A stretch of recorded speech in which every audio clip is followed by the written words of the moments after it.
मैं एक ऐसी दुनिया में पैदा हुआ जहां एलिमेंट्स कंट्रोल करना कोई सुपर पावर नहीं, बेसिक स्किल है। यहां हर बच्चा 10 साल की एज तक कम से कम एक एलिमेंट अवेकन कर लेता है। अगर तुम फायर कंट्रोल करते हो तो तुम फर्स्ट रियलम के हो, वाटर वाले सेकंड रियलम, सॉइल वाले थर्ड, एयर वाले फोर्थ। ये चारों रियलम्स अपने अपने एलिमेंट के हिसाब से डिवाइडेड हैं। हर रियलम का एक सुप्रीम हेड होता है, सिर्फ रूलर नहीं, अपने एलिमेंट का लिविंग एम्बॉडीमेंट। इन चारों के बीच में है फिफ्थ रियलम। ये जगह नॉर्मल नहीं है। यहां रहते हैं वो लोग जो 2 या 3 एलिमेंट्स कंट्रोल कर सकते हैं। 2 एलिमेंट्स वाले बुशीन कहलाते हैं, सिर्फ 2% पॉपुलेशन। 3 एलिमेंट्स वाले किंग्स कहलाते हैं, इतने रेयर कि उनके नाम लेजेंड्स बन जाते हैं। फिफ्थ रियलम में एक ग्रैंड एकेडमी है। हर बच्चे का सपना होता है वहां एडमिशन लेना। वही जगह है जहां से वर्ल्ड के स्ट्रॉन्गेस्ट वॉरियर्स निकलते हैं। लेकिन दुनिया की कहानी यहीं खत्म नहीं होती, क्योंकि एक और रियलम है, सिक्स्थ रियलम, डेमन रियलम।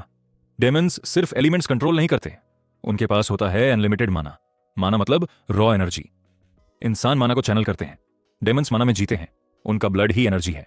वो जन्म से ही मल्टीपल एलिमेंट्स के साथ पैदा होते हैं। सदियों से ह्यूमंस और डेमन्स के बीच वॉर चल रहा है। हर 50 साल में एक ग्रेट वॉर होता है। रियलम्स जलते हैं, बॉर्डर्स टूट जाते हैं, फिर एक अनईजी पीस, फिर से वॉर। और फिर है एक और कहानी, सबसे मिस्टीरियस। कहते हैं समुद्र के बीच कहीं एक हिडन रियलम छुपा हुआ है। कोई नहीं जानता एग्जैक्ट लोकेशन, कोई नहीं जानता वहां के लोग कौन हैं। बस लेजेंड्स हैं, स्टोरीज हैं, विस्पर्ड मिथ्स। बहुतों को तो बस ये कहानियां लगती हैं, पर कहते हैं वहां के लोग सब एलिमेंट्स कंट्रोल कर सकते हैं। उन्हें बैलेंस कीपर्स कहा जाता है। लोग हंसते हैं इस कहानी पर डेमन्स इसे मजाक नहीं समझते। उन्हें डर लगता है, क्योंकि बहुत साल पहले किसी डेमो किंग को उसी मिस्टीरियस रेलम के ह्यूमन ने मार दिया था। मेरा नाम शिंजन है। लोग मुझे डार्क किंग बुलाते हैं, क्योंकि मैं इस दुनिया का इकलौता इंसान हूं जो कोई भी एलिमेंट कंट्रोल नहीं कर सकता। जब मैं छोटा था तब मैं फर्स्ट रियलम की बॉर्डर के पास मिला था। कोई नहीं जानता मैं कहां से आया, पर फायर रियलम के हेड ने मुझे अडॉप्ट कर लिया। उनकी 2 बेटियां थीं, यांग और शिव, दोनों गिफ्टेड फायर यूजर्स। दोनों मुझे कभी अपना नहीं मानी। उन्हें लगता था मुझे अडॉप्ट करना उनके फादर की सबसे बड़ी गलती थी। इस दुनिया में जब तुम 10 साल के होते हो तो तुम्हारा एलिमेंट अवेकन होता है।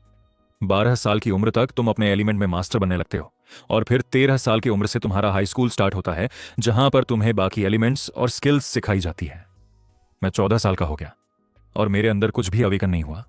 लोग कहते थे मैं कर्स हूं, कुछ कहते थे मेरे अंदर माना ही नहीं है, कुछ कहते थे मेरी वजह से दुनिया में इंबैलेंस आएगा। मुझे भी कहीं कहीं उन लोगों की बातें सच लगती थी, पर मेरे फादर ने मुझे हर बार समझाया कि इस दुनिया में हर किसी के जीवन के पीछे कोई ना कोई राज होता है। हर किसी का अपना अपना पर्पस होता है, और एक दिन मुझे भी मेरा पर्पस पता चल जाएगा। मैं यहाँ पर फर्स्ट रेलम में मेरी पूरी कोशिश कर रहा था जिससे मैं मेरा एलिमेंट अवेकन करूं, और वही दूसरी तरफ मेरी दोनों सिस्टर मिड रेलम में हाई स्कूल में मेरे फादर का नाम रोशन कर रही थी। अब तक 15 साल की उम्र में उन दोनों ने 2 एलिमेंट्स को कंट्रोल करना सीख लिया था। और यहां पर मैं जो अब तक स्कूल की एंट्रेंस टेस्ट भी पास नहीं कर पा रहा था, तभी दिन बाद फादर के साथ में मिड रेलम में मेरे सिस्टर्स की कंपटीशन देखने गया था। वहां पर अपने स्किल्स से मेरी सिस्टर यांग सेमीफाइनल तक पहुंच गई थी, पर एक स्टूडेंट जो कि 3 एलिमेंट यूज कर सकता था, उसने उसे बहुत ही बुरे तरीके से हराया, और फाइट जीतने के बाद भी वो यांग को मारे ही जा रहा था। यह सब देखकर मुझे बहुत गुस्सा आ रहा था, पर मैं कुछ भी करने के काबिल नहीं था। पर तभी मेरे फादर ने बीच में जाकर वो फाइट रोक दी। इससे उस लड्डे डीड ढके के फादर सेकंड रेलम के मास्टर को बहुत गुस्सा आया, और उसने मेरे फादर की पूरे मिड रेलम के सामने बेइज्जती की। फर्स्ट रेलम मास्टर बच्चों के फाइट के बीच आना आपको सूट नहीं करता। अरे मैं तो भूल गया, आपका तो कोई वारिस भी नहीं है, तो आप जरूर आपकी बेटियों को ही अपना वारिस समझते होंगे, या फिर आप उस डार्क किंग को अपना वारिस समझते हैं जो कि एक भी एलिमेंट इस्तेमाल नहीं कर सकता।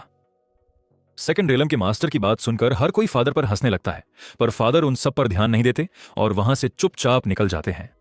उस दिन उनकी निराशा देखकर मुझे बहुत ही बुरा लगा। मैं सोचने लगा था कि मेरे इस लाइफ का पर्पस क्या है, या फिर मैं किसी काम का नहीं था, इसीलिए मेरे पेरेंट्स मुझे ऐसे ही फेंक दिया था। पर तभी मेरे फादर मेरी तरफ बिना देखे मुझे समझाते हैं, देखो शीन, आज जो भी हुआ उस सब में तुम्हारी कोई गलती नहीं थी, और इस सब के लिए तुम्हें खुद को कोसने की कोई जरूरत नहीं है। और एक बात, बाकी सब क्या बोलते हैं इससे मुझे कुछ फर्क नहीं पड़ता। तुम मेरे बेटे हो और हमेशा रहोगे। फादर की बातों से मुझे बहुत अच्छा लगा, मानो जैसे मैं कुछ पल पहले जो सोच रहा था वो सब किसी काम ही नहीं था। उस दिन के बाद से मैं और भी ज्यादा सीरियसली ट्रेनिंग करने लगा, और फिर फाइनली 15 साल की उम्र में मैं फायर एलिमेंट करना सीख गया। इस न्यूज से सबसे ज्यादा खुशी मेरे फादर को हुई, और फिर फाइनली कुछ दिन बाद मुझे भी मेरे सिस्टर्स के स्कूल में एडमिशन मिल गया। अब मुझे धीरे धीरे लगने लगा था कि मैं कुछ तो हासिल कर सकता हूं, पर शायद मैं गलत था। अकादमी में हर कोई मेरे उम्र तक 2 एलिमेंट यूज करना सीख गया था। और मैं अकादमी के सारे कंपटीशंस में लास्ट आता था। और एक दिन जब मैं ऐसे ही अकादमी में मेरी ट्रेनिंग कर रहा था, तभी डेमन रियल्म ने अचानक से ह्यूमनस पर अटैक कर दिया। डेमन जनरल्स ने माना स्टॉर्म से फायर रियल्म की वॉल्स तोड़ दी। यांग और शिव फुल पावर में लड़ रही थी। मेरे फादर अपनी जिंदगी की सबसे बड़ी फाइट लड़ रहे थे और मैं खड़ा था पावरलेस। उस वॉर में मेरे फादर फर्स्ट रियल्म के मास्टर मारे गए। ये न्यूज मिलते ही मैं पूरे तरीके से टूट गया था। वही इस सब के बीच मेरे रियल्म में नए मास्टर के लिए फाइट चल रही थी। मेरे फादर के मरने का किसी को जैसे कोई गम ही नहीं था। तब मैं कुछ दिन बाद जब मैं मेरे घर गया तो मैंने देखा कि यह अब हमारे रियल्म की नई मास्टर बन गई है और उन सब ने मेरे आने से पहले ही फादर का देहांत भी कर दिया था। मुझे देखते ही यह को बहुत गुस्सा आया। तुम हमारे रियल्म का हिस्सा नहीं हो। मेरे फादर के वजह से हम सब इतने साल तक चुप थे, पर अब तुम इस रियल्म में और नहीं रह सकते। उन सब ने मिलकर मुझे उस रियल्म से निकाल दिया। मुझे मेरे फादर की ग्रेव तक को नहीं देखने दिया। इस सब से मैं बहुत ही ज्यादा टूट गया।